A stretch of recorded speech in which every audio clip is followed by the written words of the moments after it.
இந்த வேதம் நமக்காக அருளப்பட்ட உண்மையான ஒரு திருக்குர்ஆன். இது ஒரு வேதம். அல்லாஹ்வுடைய தூதர் வாழ்ந்த காலத்தை பாருங்கள் சகோதரர்களே, பெரியோர்களே. அந்த காலகட்டத்தில் ரசூலுல்லாஹ் பாலைவனத்தில் இருக்கிறார்கள். இன்னைக்கும் ஒரு நாட்டில் ஒரு நதி கூட இல்லை என்று சொன்னால் அதுதான் சவுதி அரேபியா, அரபு நாடு. ஒரு நாட்டில் ஒரு நதி கூட, ஒரு ஆறு கூட இல்லை அப்படின்னு சொன்னா அதுதான் சவுதி அரேபியா.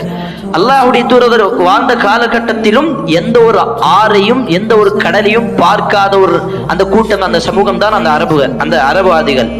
அல்லாஹ்வுடைய தூதர் அவர்களும் பார்க்கவில்லை. ஆனால் அவர்களுக்கு வஹி எப்படி இறங்குகிறது? அல்லாஹ் சுப்ஹானஹு வ தஆலா வசனத்தை இறக்குகின்றான், கடலுக்கு அடியில் முத்து இருக்கிறது. ரசூலுல்லாஹ்க்கு எப்படி தெரியும்? ரசூலுல்லாஹ்க்கு எப்படி தெரியும்? அல்லாஹ் சூரத்துர் ரஹ்மானை சொல்லுகின்றான், அந்த மலைகளுடைய அந்த கடலுடைய அலைகள் மலை போல வரும். அல்லாஹ்வுடைய தூதர் தண்ணி பார்க்காத, ஒரு கடலை பார்க்காத, ஒரு ஆறை பார்க்காத ஒரு மனிதர், அவர் மலை பற்றி, அவர் இந்த வானத்தை பற்றி, இந்த பூமியை பற்றி, இந்த கடலை பற்றி, இந்த தண்ணீரை பற்றி எப்படி தெளிவாக சொல்லுகிறார்? இதுதான் அல்லாஹ்வுடைய வேதம். லா தப்தீல லிகலிமாத்தில்லாஹ்.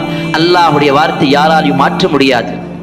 பலர் வந்தார்கள், முஹம்மது சூனியம் செய்யப்பட்டவர், மஜ்னூன் சொன்னான், சாஹிரும் மஜ்னூன், சூனியம் செய்யக்கூடியவர்கள், அவர் பைத்தியக்கார் என்று சொன்னார்கள்.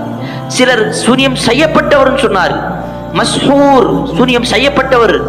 ரசூலுல்லாஹ்வை அவ்வளவு துன்புறுத்தினார்கள், ரசூலுல்லாஹ்வுக்கு அவ்வளவு கஷ்டத்தை கொடுத்தார்கள். இந்த குர்ஆனின் மூலமாக அல்லாஹ்வுடைய தூதர் ஸல்லல்லாஹு அலைஹி வஸல்லம் எல்லோருக்கும் உபதேசம் செய்தார்கள். இந்த குர்ஆனை ஓதிக்கொண்டுதான் பல சஹாபாக்கள் இந்த இஸ்லாத்துக்கே வந்திருக்கிறார்கள்.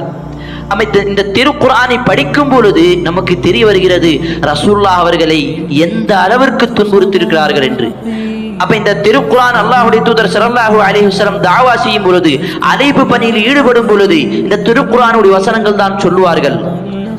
அப்ப அல்லாஹ் சொல்லுகின்றான், அவர்கள் சொல்லுகிறார்கள், இவர் ஒரு பைத்தியக்காரர், இவர் ஒரு சூனியம் செய்யக்கூடியவர், இவர் மீது சூனியம் செய்யப்பட்டது, அல்லது இவர் ஒரு கவிஞர், ஒரு கவிதை எழுதக்கூடியவர், அல்லது பல மதகுருகளிடம், யூதர்கள், கிறிஸ்தவர்கள் அந்த மதகுருவிடம் கேட்டு வந்து ஒரு பழமையான ஒரு புத்தகத்தை, ஒரு கதை எழுதுகிறார் அப்படின்னு சொல்லுகிறார்களா?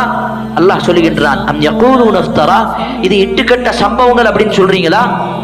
குல் ஹாதிஹி, இந்த புத்தகத்தை போல, ஃபஅத்து, இந்த புத்தகத்தை போல, இந்த குர்ஆனை போல கொண்டு வாருங்கள். சூரா, ஒரு சூரா கொண்டு வாங்க, முழு குர்ஆனை கொண்டு வாங்க, 10 சூறாவை கொண்டு வாங்க, ஒரு சூறாவை கொண்டு வாங்க. அல்லாஹ் சூரத்துல் கலமுடைய அத்தியாயத்தில் கூறுகின்றான், ஃபல்யஅது பிஹதீஸின் மிஸ்லி, குர்ஆனை போல ஒரு வார்த்தை கொண்டு வாருங்கள், அதுவே போதுமானது.